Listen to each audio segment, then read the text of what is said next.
Hello friends, हाय। आप देख रहे हैं हमारा चैनल जिसका नाम है क्रिएटिव हेल्प। और आज हम जिस टॉपिक पे बात करेंगे वो है एयर प्योरीफायर। तो हाल में ही मैंने एक एयर प्योरीफायर लिया था अपने घर के लिए, मतलब मैं अपने रूम के लिए कह रहा हूँ।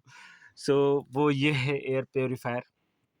इसके अंदर जब आप जाओगे ना, जब रिव्यू में जाओगे तो इसके अंदर क्या होता है कि रिव्यू में काफ़ी बैड रिव्यू है इसका। एक्चुअली में क्या है, जो इसका सेंसर है ना, ऑप्टिमाइज होने में ना थोड़ा दिन दिन लगता है। टू बी फ्रैंक बता रहा हूँ, जैसे कि मैंने इसको ऑन किया है अभी। इसका सेंसर ऑप्टिमाइज होने में 15 दिन लगता है, जब ये सही तरीके से इसका सेंसर जो है एयर प्योरीफायर का काम करता है। 10 15 दिन, 10 से 15 दिन में तो इसको रीडिंग थोड़ा सा अजीबोगरीब देता है, बस 10 और 15 दिन के बाद ये पूरा ऑप्टिमाइज हो जाता है और ठीक से काम करने लगता है। तो इसमें घबराने की कोई बात नहीं है, मैंने बहुत सोच समझ के लिया था इसको। पर ये स्पॉन्सर वीडियो नहीं है, ठीक है। जैसे मैंने इसको ऑन कर दिया, देखो यहाँ पे ऑन है, ठीक है। और यहाँ पे 3 लेवल की सेटिंग दे रखा है, जैसे टाइमर लगा सकते हो, स्लीप मोड लगा सकते हो, स्पीड में जितना भी स्पीड चाहिए होता है, और रीसेट भी कर सकते हो इस स्पीड को। तो बेसिकली इसके पीछे में क्या होता है कि इसके पीछे में, जैसे कि मैंने बताया कि एचवीएसी में जितने भी ये होते हैं, देखो इसको मैं पीछे कर दिया हूँ और इसके पीछे में देखो ये इस तरह से निकल जाएगा, ठीक है। और इसके पीछे में ये फ़िल्टर लगे रहते हैं, थोड़े गंदे हो रहे हैं क्योंकि बहुत दिन से मैं इसको यूज़ कर रहा हूँ। और ये है फ़िल्टर इसका, ठीक है। और ये इसका ब्लोअर है, ये फ़िल्टर है। अब देखो, ये इसको मैं पहले भी बता चुका हूँ बच्चों, तुम लोगों को, कि ये कार्बन फ़िल्टर है, यहाँ पे कार्बन ग्रेन्यूल्स है, ठीक है। और इसके आगे में एक जाली है और इसके बीच में ये एक हीपा फ़िल्टर है, वो लगा हुआ है, ठीक है। सो ये पूरा ये सब सारे फ़िल्टर के अंदर एक ही मैकेनिज़म्स होती हैं।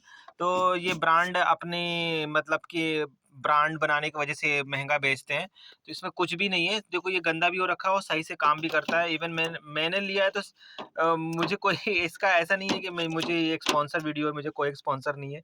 सो मैं इसलिए रिव्यू देना चाहता हूँ, दिस इज़ द बेस्ट मुझे लगा। अब देखो यहाँ पे क्या है, जब मैंने ऑन किया ना इसको, देखो, ठीक है। मैं लाइट ऑफ कर दे रहा हूँ, इसको एक एक छोड़ दो। ओके, ये वाला छोड़ के ये वाला कर देता।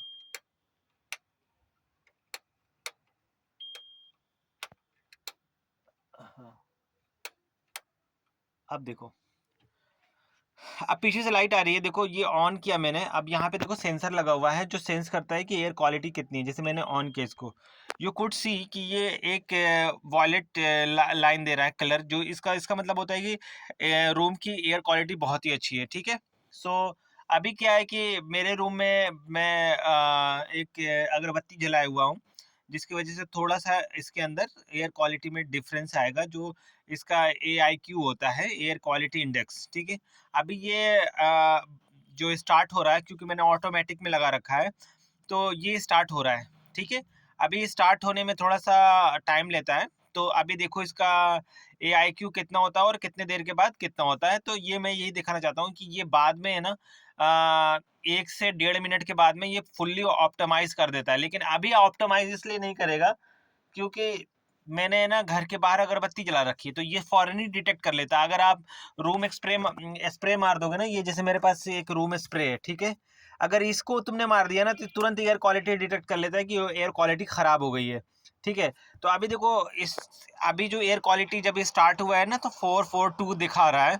इसका मतलब कि अभी एयर क्वालिटी खराब है। खराब रीज़न पता है क्यों बता रहा है? एयर क्वालिटी इसलिए खराब बता रहा है कि मैंने इसमें ना अगरबत्ती जला रखी है। जब अगरबत्ती का धुआं जाता है ना, पूरे रूम में पूरे रूम में धुआं बसा हुआ है इसका। तो इस वजह से ये डिटेक्ट कर रहा है कि बहुत ज़्यादा, अगर मैं अभी एयर क्वालिटी को देखो और भी वर्स कर दूंगा, अगर मैं इसके अंदर है ना, देखो ये अभी देखो ये धीरे धीरे क्लियर करने लगा है ना, तो 600 700। लेकिन अभी देखो ये इस मेरे रूम में ये है स्प्रे, जो मैं स्प्रे यूज़ करता हूँ, ठीक है। और पर जैसे मैं स्प्रे मारूंगा ना, तो इस देखो इसका डिटेक्ट, अभी देखो ये 600 से नीचे जा रहा है। अब देखो मैंने इतना मार दिया। अब देखो इस ये किस तरीके से काम करेगा। ये देखो बढ़ने लगा, अभी नीचे जा रहा था। अब देखो कितना खराब एयर क्वालिटी बता रहा है, 999, मतलब ये एक्सट्रीमली खराब बताने लगा अब। तो यार इसका सेंसर अच्छे से काम करता है। बहुत लोगों ने मुझे कहा कि इसका सेंसर काम नहीं करता है या इसका सेंसर सही नहीं है, एकदम अच्छा से काम करता है। जैसे मैंने स्प्रे मारा, इसके अंदर एयर के अंदर छोटे छोटे ग्रेन्यूल्स आ गए और ये पूरा एयर क्वालिटी ख़राब हो गया। तो बेसिकली क्या है कि देखो ये मेरा रूम जो है ना, ये देखो अभी ये थोड़ा खोल रखा हूँ मैं, ठीक है। अभी इसको मैं बंद कर देता हूँ, ठीक है, थोड़ी देर के लिए मुझे बंद करना पड़ेगा। ये देखो मैं बंद कर रहा हूँ। अब ये पूरा मेरा तो साउंड प्रूफ रूम है, आपको पता ही है, आप लोगों के लिए बनाया है। और यहाँ पे ये जो ओपनिंग मैंने वेंटिलेशन के लिए दी है, आप देखो ये धीरे धीरे करके है ना पूरा, ये अब जो है ना और पूरे रूम की एयर को सक कर रहा है। सक करने के बाद ये क्या कर रहा है कि उसकी अभी इंडेक्स देखो, अभी कांस्टेंट पूरे ग्रेन्यूल्स को साफ करेगा। तो 999 ये इसका हाईएस्ट रीडिंग है। और ये इसलिए दे रहा है कि अभी मैंने स्प्रे किया है इसके अंदर। सो लोगों को एक्चुअली में पता नहीं है कि ये काम कैसे करता है, तो इस वजह से मुझे अब देखो ये रीडिंग कम होने लगी। अब ये नंबर ऑफ जो पार्टिकल्स हैं, जो मैं बताता हूँ, मैं बहुत सारी वीडियोस में बता चुका हूँ आप लोगों को, पूरा हीपा फिल्टर के बारे में बता चुका हूँ, कैसे मैकेनिज्म्स होता है। सो मैं इन सब चीज़ों को यहाँ पे नहीं डिफाइन करना चाह रहा हूँ। सो यहाँ पे देखो, अब ये देखो ये रीडिंग्स कम होने लगी क्योंकि इसने एयर को फिल्टर करना शुरू कर दिया।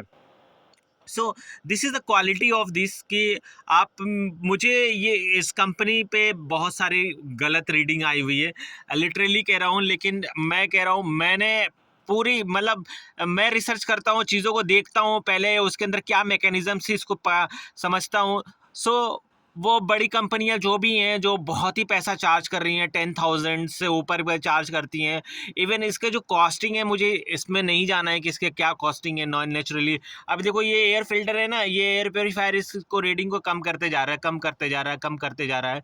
सो ये अभी थोड़ी देर में ही ना कि ये वॉयलेट जो लाइन आती है, जो लाइट ब्लू कह सकते हैं या वॉयलेट ग्रीन से भी नीचे है, तो वो 40 या 50 कर देगा, पूरे एयर को रूम को क्लियर कर देगा। जब मैंने इस रूम को बंद कर दिया, क्योंकि इसके अंदर में पार्टिकल्स नहीं आ रही हैं बाहर से, ठीक है। और मेरे पास एक वेंटिलेशन है जो आपने कभी नहीं देखा है, तो अभी मैं दिखा नहीं पाऊंगा क्योंकि पीछे थोड़ा मैं काम कर रहा हूँ, तो पीछे की वीडियोस नहीं दिखाऊंगा, वहाँ पे बहुत सारे काम कर रहा हूँ मैं। और बेसिकली मैं यही दिखाना चाहता हूँ कि अगर आपके पास एयर प्योरीफायर है तो ऐसे महंगी चीज़ों पे मत जाओ। मैं ये नहीं कह रहा हूँ कि आप इसी को खरीदो, आप सैंपल से भी खरीदो, पर अगर आपको लगता है कुछ भी तो मैं कमेंट में पूछो, मैं उसको सर्च करके देखूंगा कि उसके अंदर क्या क्या है और क्या क्या नहीं है, ठीक है, और क्या तुमको वो क्वालिटीज़ दे पाएगा कि नहीं दे पाएगा। तो बेसिकली देखो, ये एयर प्योरीफायर 999 से जो मैक्सिमम इसकी रीडिंग्स उससे कम आने लगा इंडेक्स। तो अभी भी इस रूम की एयर क्वालिटी ख़राब है कि, और रीज़न यही है कि मैंने इस पर स्प्रे मारा था। स्प्रे मारने से क्या होता है कि नंबर ऑफ जो ये एरोसोल्स हैं एयर के अंदर बढ़ जाते हैं, जो हमें इनहेल करते हैं हम, जो हमारे सेहत के लिए भी हानिकारक होते हैं। अलग बात है कि हमारे नाक को अच्छा स्मेल देते हैं और खुशबू दे देते हैं, पूरे रूम में फैल जाते हैं, पर अपार्ट ऑफ दिस ये हानिकारक तो है ही है ये। तो ये देखो धीरे धीरे धीरे करके इस रीडिंग को कम कर रहा है और इस एयर को फ्रेश कर रहा है।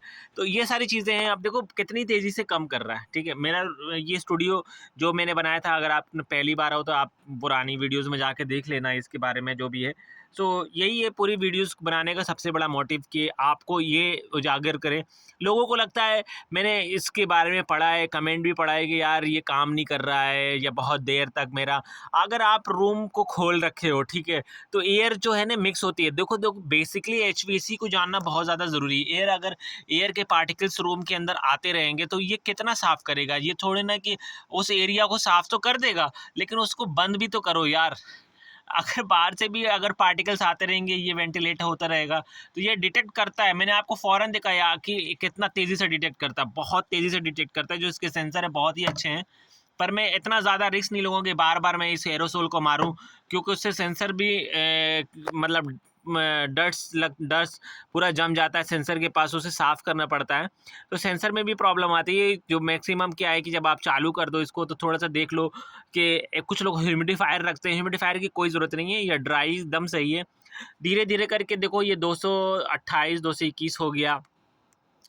तो ये क्लियर कर देता है। मैं इसलिए कंटिन्यूअसली चला रहा हूँ, आपको दिखा रहा हूँ कि मेरे पास कोई भी वीडियो मैं कट करके नहीं बनाता हूँ। मैं फ्रैंकली बताता हूँ, मैं आपसे एयर प्यूरीफायर की बहुत ज़्यादा ज़रूरत है। आप बाहर जा रहे हो, डस्ट है, बड़े देश में रह रहे हो, तो मैं ये नहीं कह रहा हूँ कि आप ले ही लो, बट मैंने लिया है। अभी देखो ये कितना क्लियर कर दिया। और मैं बेसिकली बताऊँ, इस वीडियो मतलब मैं जब एयर प्यूरीफायर रात में लगा के सोता हूँ, ऐसा लगता है कि मैं मतलब कहीं और सोया हुआ हूँ। मतलब एक ठंडी हवा में जैसे मैं बाहर जाता हूँ, एक अजीब सी फ्रेश सी हवा रहती है यार, मतलब मैं समझा नहीं पाऊँगा, जिसके अंदर बड़ा साँस लेने में ना आराम सा होता है। जैसे लगता है कि यार हाँ, मतलब इसकी मेरे रूम की अभी गंदगी देखा ही होगा तुमने कि अभी 99 से अभी देखो कितना नीचे आ गया।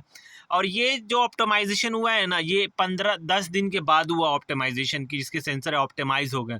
अभी देखो कि मेरे को बात करने में भी नहीं, मेरे को सांस लेने में मज़ा भी आ रहा है। अब देखो कि ये ग्रीन हो गया, ग्रीन हो गया। अब मेरे पास फिर भी ये 50 से नीचे होती है, तब वो मतलब बेस्ट हेल्थ के लिए होती है।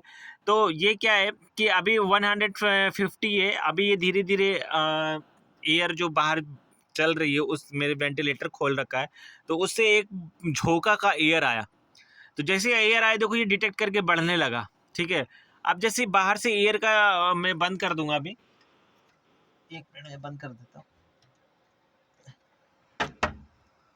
सो मैंने उसको बंद कर दिया। अब देखो वो वेंटिलेशंस भी मैंने बंद कर दिया, और जब वेंटिलेशन बंद कर दिया तो देखो ये नीचे गिरने लगा।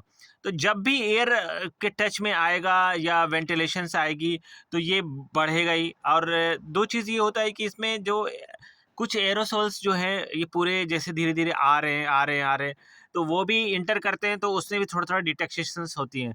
तो मैं यहाँ पे दिखाऊंगा कि जब तक ये वायलेट नहीं हो जाता है, कि अभी 2 से 3 मिनट में देखो वायलेट कलर आ जाएगा, लाइट ब्लू देखो ये आ गया। बस ये होती है इसकी फ्रेश, मतलब ये एकदम सही हो गया। मतलब रूम की एयर है जो है एकदम क्लियर हो चुकी है। अभी ग्रीन और वायलेट के बीच में रहेगा। अभी भी कुछ एरोसोल्स होंगे जो इसके डिटेक्ट में आते होंगे, तो इसकी वजह से इसका टेम्परेचर, मतलब इसका जो रीडिंग है बढ़ेगा। लेकिन जैसे बढ़ेगा फिर वो उसको क्लियर कर देगा, फिर ही घट जाएगा। लेकिन अब जो पार्टिकल्स हैं इस रूम के अंदर बहुत ही कम रह गए हैं, तो इसमें घबराना नहीं है कि इसकी रीडिंग बढ़ रही है। इसकी रीडिंग इसलिए बढ़ती है, जब इस रूम की जो अलग अलग जगह से सक करके लाता है ना एयर, तो ये डिटेक्ट करता है कि यार फिर आ गया ये। तो अभी धीरे धीरे करके एकदम कांस्टेंट इसका मेजरमेंट हो जाएगा। तो तब तक के लिए मैंने दिखा दिया कि कितना तेज़ी में ये यहाँ तक पहुँच गया, और डिटेक्शंस हुई हैं। तो फिर अपना ख्याल रखें। Take care, bye bye, have a nice day.